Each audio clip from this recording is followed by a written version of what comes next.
Here at Acorn Media, we offer a place where we can civilly discuss all things political, from national issues to local elections. This is In the Arena.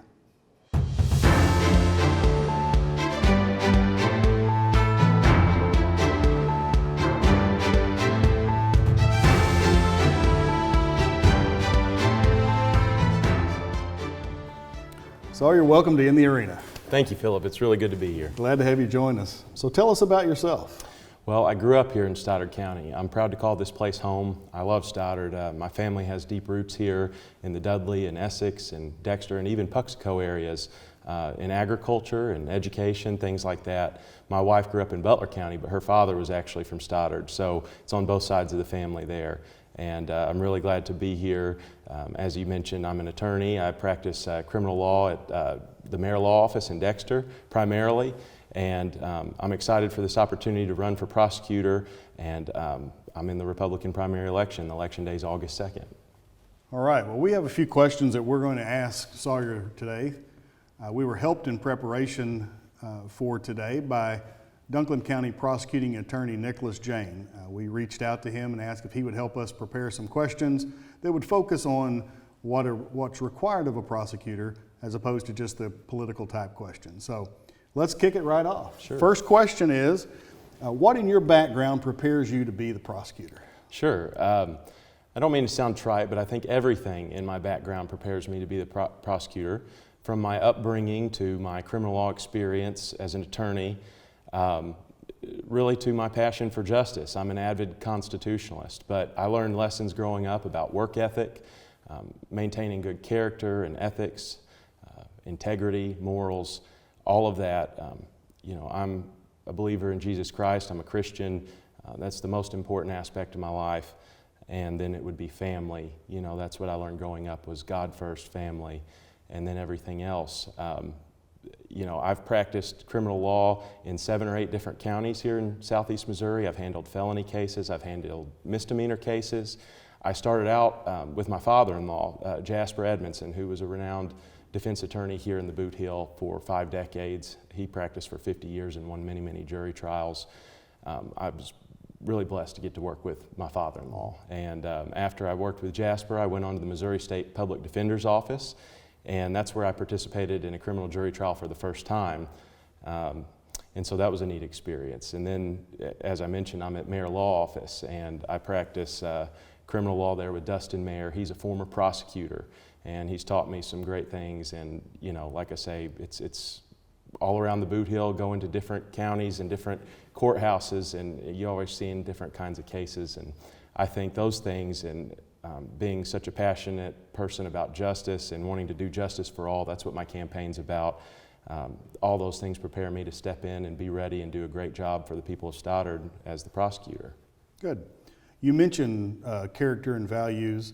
What do you think is the most important character trait that a prosecutor can have? I think for a prosecutor, and maybe the same for any elected official, is character, integrity, all those things, but honesty is really important. And being a good public servant, I think we're missing that right now in the prosecutor's office. It's a public service job, and so that's one of the things I'm offering the voters is to be a good public servant, to be accessible, to be transparent, to be responsive, and to really put Stoddard County first and do the job, uphold the responsibilities of that office, but always remember that it's elected office and good government is responsive to the people and open to the people.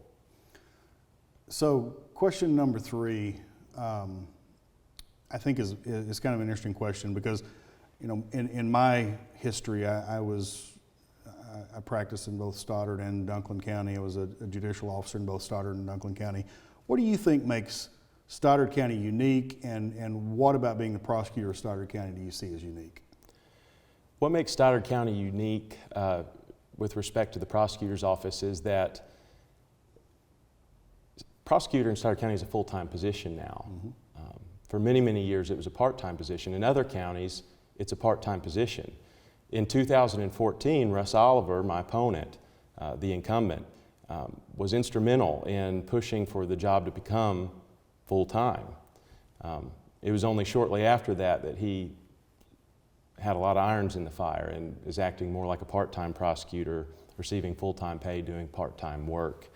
Here's a newspaper article from the Southeast Missourian, and I don't know if the camera can see, the Stoddard County Commission held a meeting, and Russ Oliver was a part of that, asking for the pay increase, asking for it to be full-time. And so I think that that's something I'm promising in my campaign, is that I will be a full-time prosecutor. I'll have no side businesses, no conflicts of interest or anything that would even appear to be a conflict of interest that could be avoided, and no political projects. So I'm going to be solely dedicated to prosecuting the criminal element of society, and I want to do a really good job and make the people of Stoddard proud. You know, the prosecutor is only part of the preparation and of the criminal case. How do you manage your relationship with law enforcement? Okay, so as a prosecutor, how will you manage your relationship with law enforcement? You have to support them and work with them, but you also have to hold them accountable, because there are, you know, we see all the time police that are running rampant on people's rights around the country, you know, different things like that. How do you have a good relationship, you support them, and you work with them, but also at the same time hold them accountable? How do you do those two things? Sure, that's a really important question. Law enforcement's a big part of the equation in choosing a prosecutor. I think, you know, I'd just like to say that my grandfather on my mom's side was a police officer, among many other things, including a city judge. And at a young age, he instilled a passion in me for not only the law, but they also taught me the importance of supporting law enforcement. And like you were talking about, you see a lot of the things in the country today that are going on, and I don't think there's ever been a more important time, especially for prosecutors, to stand by law enforcement and have their back. I say back the blue in the campaign, and I mean it. And you know, this is a photo of my grandfather. He's still with me today, and he you know, really inspires me to want to take a stand for our police and our highway patrol and our sheriff's deputies. But as you said, it's very important too that we remember nobody's above the law, and my loyalty is with the United States Constitution. When I became an attorney, I swore an oath to uphold the U.S. Constitution, and that'll be the same hopefully when I'm prosecutor. And so I think that supporting them to the extent that you can is very important as they risk their necks for our safety at home and out in the public. But we also must always keep our loyalty to the Constitution and our other laws. I think that also, I just want to mention the Stoddard County Sheriff, 5 times elected, Carl Hefner. People have probably seen as supporting me. He's given me his full endorsement. 4 times elected, former Sheriff Ralph Mauser here in Stoddard County, an icon in law enforcement, has given me his complete and total endorsement. Retired Highway Patrol Sergeant Dale Moreland of 34 years in the Highway Patrol is standing by me in this election. Jerry Wayne Hampton, the first ever victims advocate in Stoddard County, has 3 decades of law enforcement experience in his belt, is publicly endorsing me. He worked in the current prosecutor's office for 5 years. There's more to come. So the law enforcement knows I support them, and I think that's why they support me to be the next prosecuting attorney. But I want everybody to know and remember that I will always do the right thing. And if that means leading law enforcement, trying to set different standards or expectations for them, so calling them out on their mistakes, you know, holding them accountable, all the same, every member of society is beneath the law. And so with that said, I'm proud to back the blue, but I want to do the right thing all the time. Good. So we talked a little bit about what made Stoddard County unique. What do you see as the biggest public safety issue citizens in Stoddard County face, and then how will you address that? Sure.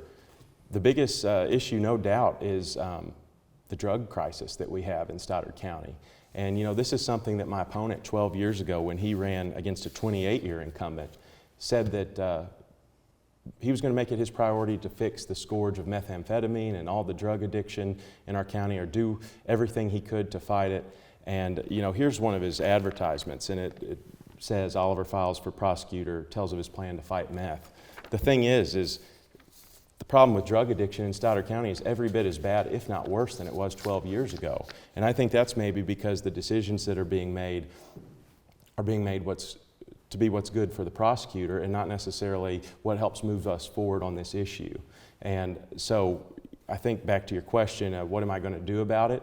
I'm going to leave all options on the table. You know, I am a proud supporter of faith-based rehabilitation, but I think there's other options too that are suitable in certain cases, and I think you have to look at it on a case-by-case basis.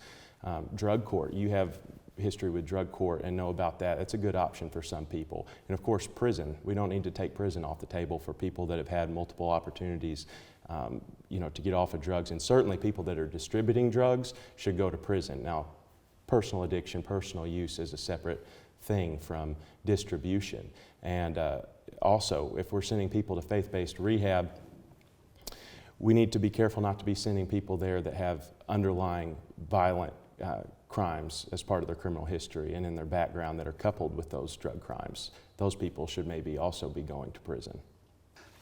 So as a prosecutor, and some people don't know this, but as the prosecutor, most people know that you prosecute criminal cases, but you're also the county's attorney. Yeah. And so what has prepared you for that and how you'll manage those responsibilities, both the criminal and the civil, being prosecutor? Being county counselor is an important part of the job, and I think it's noteworthy that most elected officials in Stoddard County are supporting me in this campaign. I would say a majority of them are. That's because they desire a better relationship with the prosecuting attorney. They want better communication. It is the job of the prosecutor when legal questions arise from some of these other offices or elected officials that they give good advice. That hasn't been the case in the past. One example is here, this headline from the Southeast Missouri: in Stoddard County, business owners sue prosecutor and sheriff. It was the prosecutor's fault. Bad advice was given to the sheriff to commence this raid on convenience stores in Stoddard County, confiscating synthetic drugs. Now, the intent of the law, it was a good law. I believe those things should be illegal. The problem was that the law was premature when it was enforced. And you can't do that. And so the incumbent misled the sheriff when they went on the raid, and that resulted in county civil liability and the taxpayers paying hundreds of thousands of dollars in settlement money. So we could have saved the taxpayers a lot of money if we would have given good advice to the sheriff and not prematurely acted on that statute. That's just one example of where I think I can be a better county counselor. All right, there's an effort in Missouri, in the Missouri legislature, to expand Missouri's self-defense law. Do Missourians need more protection, and how would those changes affect Stoddard County? I think in the blue cities of St. Louis, for example, Missourians do certainly need more protections for self-defense. You look at the McCloskey case. I personally believe that the McCloskeys should have never been prosecuted. That was a political prosecution. Those people were clearly in substantial and reasonable fear of an angry mob of social justice warriors outside of their home, and they were exercising their Second Amendment rights to do what they thought was very important to protect their safety. And I think that was a political prosecution. I think another example would be the Kyle Rittenhouse case.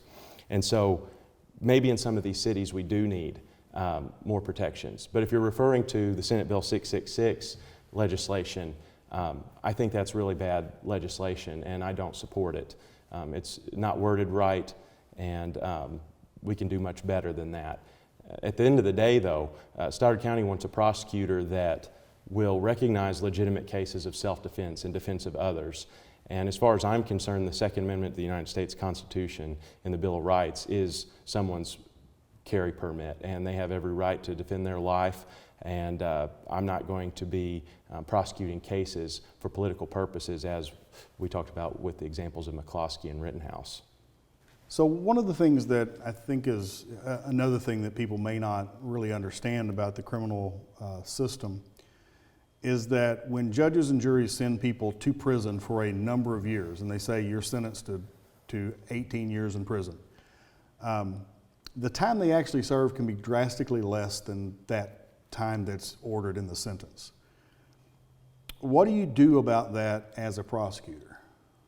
It's a tough question. I think I would do whatever I could, but the main thing is seeking longer sentences because, like you were talking about, it's It's adjusted based on percentage. You know, there's the 85%er rule that attaches to certain charges and crimes. So I think pushing for longer sentences, you know, it's ultimately up to maybe a judge or a jury, but this prosecutor can make recommendations for sentences, and I would certainly be recommending, you know, whatever the statutes require, whatever the guidelines and precedents are. And another thing I think a prosecutor can do is make sure that they're charging defendants appropriately as past and prior offenders, for example, and that way the felony charge can be up to level, and thus resulting in a longer sentence for somebody that is found guilty or convicted of one of those crimes. So I think proper charging is important for a prosecutor and understanding all of that. So to any extent that I can, you know, there's some bad people out there and they deserve to go away for a long time. So another thing that kind of follows from what you said about longer sentences is this idea of recidivism. That's when someone completes a sentence or part of a sentence, comes back into the community, and then winds up back in the criminal justice system with new criminal charges. We call that recidivism. What do you see as the prosecutor's role in reducing recidivism? I think the best way a prosecutor can reduce recidivism is to attack the drug issue. We touched on it earlier.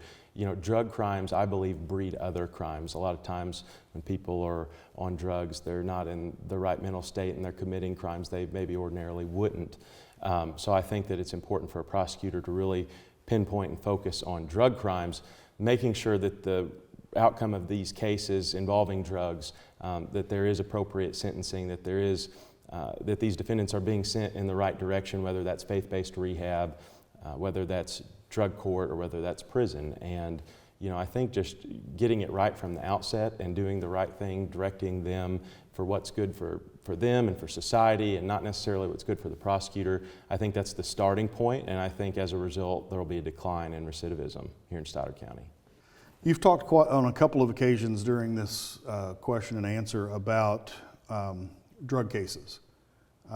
So in your estimation, how much crime in Stoddard County as a result of folks with substance use disorder, and then how should you handle those kinds of cases, whether it's drug possession cases for someone with a substance use disorder, or someone who's forged a check or some other instrument, or burglarized a house in order to support their substance use disorder? What can you do? How do you treat those cases differently than other crimes? There's a lot to unpack there. I think, you know, as I've said, getting it right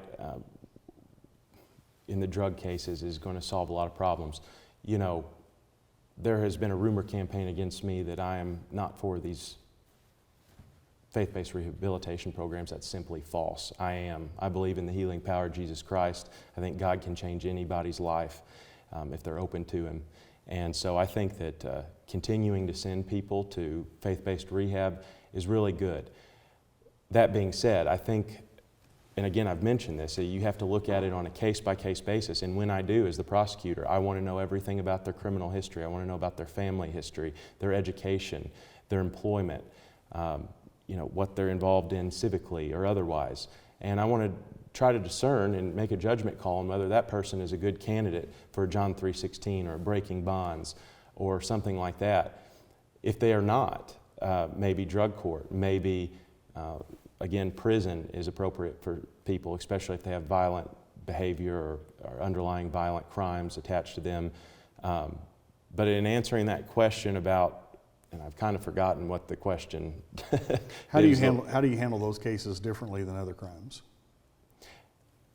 I mean, if you have a person with a drug crime, a drug charge, that person may end up in faith-based rehab. If you have a person with a drug charge and an assault, the question is, should that person go to faith-based rehab or should they go to prison? Well, there's a victim from the assault. I think they should go to prison. And I'm not saying that too generally, but I think you handle them different just based on what the charges are. And, you know, like I say, drugs cause a lot of property crime. They cause a lot of domestic violence. They cause all kinds of things. And so you do have to attack that at the core, but at the end of the day, people want justice, and you have to separate those. So I could continue sending every case, whether it involves a burglary or not, as long as it's paired with the drug crimes. I could continue doing what the incumbent does and sending multiple people to these programs. But then again, I'm not going to have a vested interest in those programs. I'm going to let the ministers and the people that are part of those programs do their thing, and I'm going to prosecute and hopefully get it right, because my judgment is going to be free and clear. I'm not going to have a conflict of interest. So I think that that's going to be an automatic improvement. Well, thank you, Sawyer. That's all the questions I have for you today. But we're going to give you the last word. So I'm going to give you a couple of minutes to just tell the people whatever you want to tell them about this campaign. Sure. First, I just want to say thank you to all the citizens of Stoddard County that have shown me such strong support so far. Many of you have displayed yard signs or been active on social media, put a bumper sticker on your truck. I really appreciate it. On behalf of myself and my family, just thank you. I'm really excited for this opportunity to be the next prosecuting attorney. August 2nd, the Republican primary election, I'm asking for your vote. Stoddard County is ready for a prosecutor that will support law enforcement and back the blue. I am endorsed by many in the law enforcement community, and that's because they know I support them. They support me, and I'm always going to do the right thing. Stoddard County also deserves a prosecutor who will be 100% committed, dedicated, and focused to the job as a full-time position, and not have any side businesses, any conflicts of interest, or political projects that are ongoing and distracting away from the responsibilities, the important duties of this office. You've heard me say many times throughout the campaign, I'm about justice for all. That's my slogan, and it's what we say in the Pledge of Allegiance. One nation under God, with liberty and justice for all. I believe in that. Not justice for some, not selective justice. No one is above the law, and we need equal justice in Stoddard County. I'm going to be that kind of prosecutor. Maintain my ethics, my morals, my hard work ethic. I'm going to be reachable by law enforcement. I'm going to get along with other county officials. And I'm just very excited. I'm very confident. I want to do a very good job for you. I've worked hard in this campaign, and I'm going to work hard like that as your prosecutor. My wife Lisa and I are going to raise our children right here in Stoddard County, and I want to be sure that they grow up in the safest, most secure county and place that it can be. It's a wonderful place. I love Stoddard. I thank you again, and I humbly ask for your vote. God bless you. Thank you. Thank you, Sawyer Smith, for joining us in the arena. Good luck. Don't forget to vote August 2nd.